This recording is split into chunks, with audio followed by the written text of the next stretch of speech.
Welcome to Your Bookkeeping Matters. I'm your host, Lisa Turner, a professional bookkeeper, registered BAS agent, and your small business cheerleader and mentor. I'm also a wife and mum to two little people. This podcast is for small business owners who want to manage their numbers the right way. It will be short and sweet episodes each week on business and bookkeeping matters in an easy to understand way with real quick tips or changes you can put in place, having a huge positive impact at the same time up-leveling yourself, so you can be in control and confident that you know your bookkeeping matters. Let's dive into this week's episode.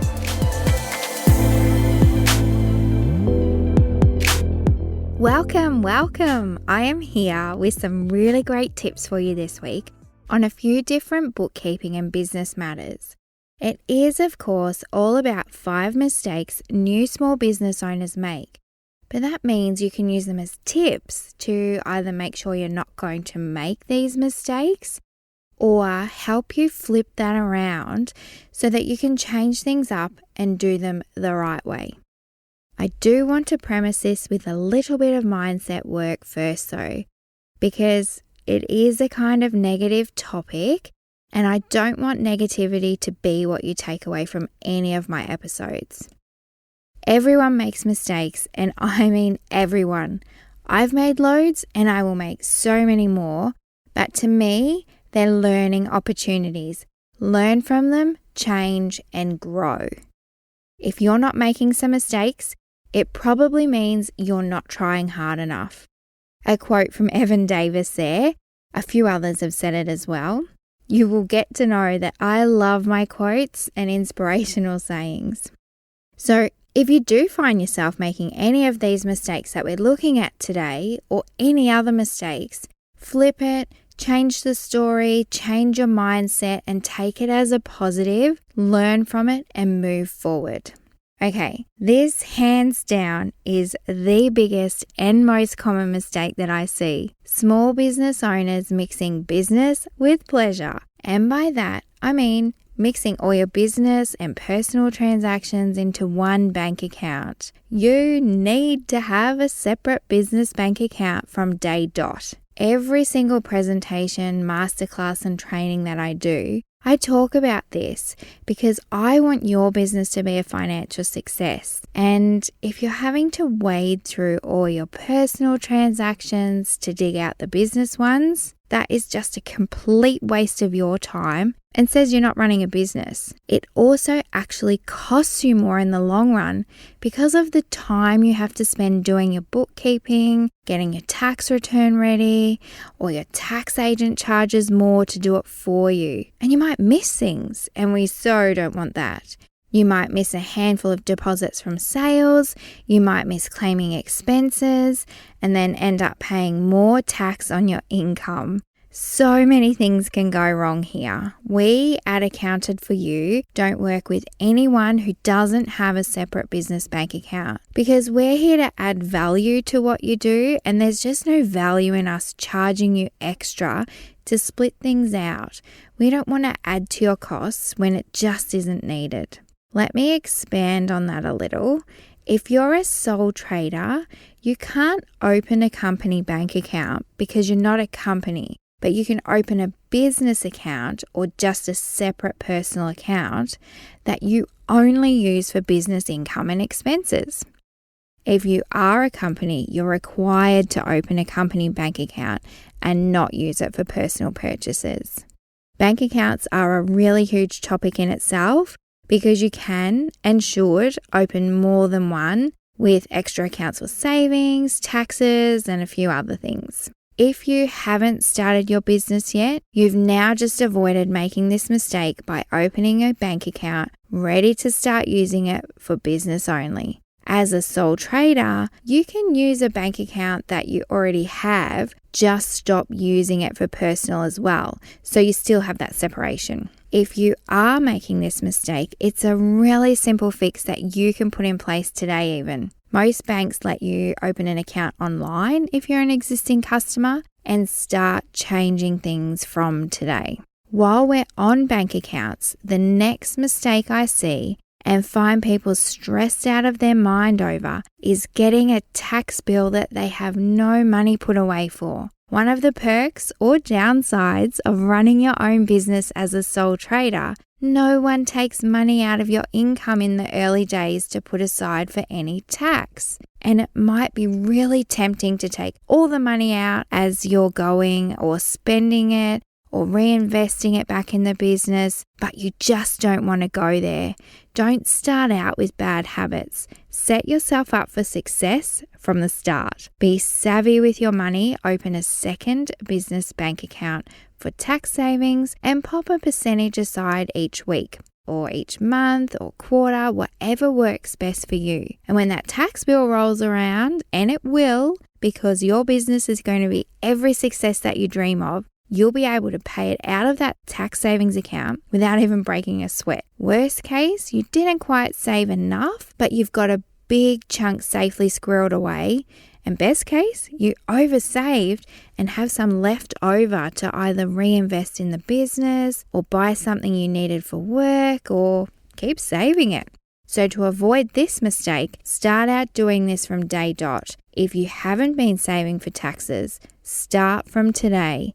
That's another mistake that's easily turned around so you're not in tax shock when tax return time rolls around. If you're not sure how much, your tax agent will give you a percentage that is best for you and your personal circumstances. If you're a company and on wages as an employee, chances are your personal income tax is now covered unless you have other income elsewhere or other circumstances. But if there is profit left in the company, yep, you guessed it, you need to save for taxes on that. Again, your tax agent is the best person to sort you out there with a savings plan or percentage and give you an indication of any taxes that you might have coming up. Let's get the ball rolling though and just start saving. I don't know that you'll be expecting to hear this next mistake, and it's not a bookkeeping related mistake, it's a business matter, not taking out any business insurance. It's a mistake we see a lot because it's one of those things as a small business owner, you just have to know to go do it. No one tells you, unless it's a requirement of a license or something like that that you have to hold. But generally, it's on you to remember to do this. If you're not sure what kind of insurances you need, reach out to an insurance broker, let them know what you do, and they'll sort you out there. Sometimes there might also be insurance specific to your niche or industry, so have a chat to your networks for some recommendations there. You might think, I'm small, I don't need insurance. Well, if the unimaginable happens, you want to be protected. So if you haven't got insurance, I know what you'll be doing after you finish listening to this episode. I want to go over a huge topic now, but in a really compact way. A mistake that can break you and your business, not outsourcing. And I don't mean hire all the employees and contractors from day dot, or when you don't even have any income yet. I mean, if there is something that is holding you back from earning more revenue, it takes you away from the business when it shouldn't. Or something you know nothing about, so you get it wrong, or it takes you 7 times longer to do it. That's when you need to outsource, because not outsourcing is hurting you financially. Like I said, you physically can't outsource all the things in the early days, so start small. Can you hire a VA for an hour or two, which is a virtual assistant, to do your admin so that you can grow your sales? Can you afford to invest in a Facebook ads person to run your ads for you to the right audiences, generating more revenue? There are so many different things, and it all comes down to your strengths and budget. But if you're trying to do all the things and not focusing on connecting with your clients and serving them and growing the business, well, it kind of ties your hands up there. And the last mistake that is something, in all honesty, always a work in progress: pricing. In particular, underpricing. It's so easy in the early days to fall victim to a scarcity mindset where you think there aren't enough clients, so you have to be the cheapest or no one will work with or buy from you. Or you get stuck in the downward slope of comparing yourself to others and using their pricing. No one is you, and no one has exactly the same costs or experience or value that you do. Pricing can be very hard, and there's no quick fix or simple formula to get the perfect selling price. So what I want you to do is this: stay in your own lane. For sure, do your research to see what others are charging to get a feel. But if you need to charge more than that, do it. Don't base your pricing on someone else's. Make sure you cost your expenses accurately so that when you add your profit on top, you're not missing any of your expenses. If you're product-based, don't forget all your costs, like your packaging and little packets of lollies that you pop in your parcels. All that adds up really fast. Don't forget postage, particularly if you offer free shipping of any kind. You need to factor that into your pricing. If you are service-based, and this is particularly tricky for most, again, make sure you've covered all your costs, including your own time, and then add profit on top of that.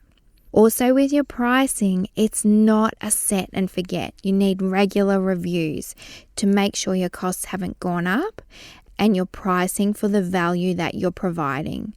Don't just review it once a year. Pricing is something that we cover and go through in my digital course, Power in Numbers. You can head over to accountedforyou.com.au/pin. And if the doors are currently open, dive in or join the waitlist to be kept in the loop for when they next open. I also have a free pricing calculator, which you can grab yourself a copy at accountedforyou.com.au/pricing calc. Plug in your numbers and it will do the rest for you.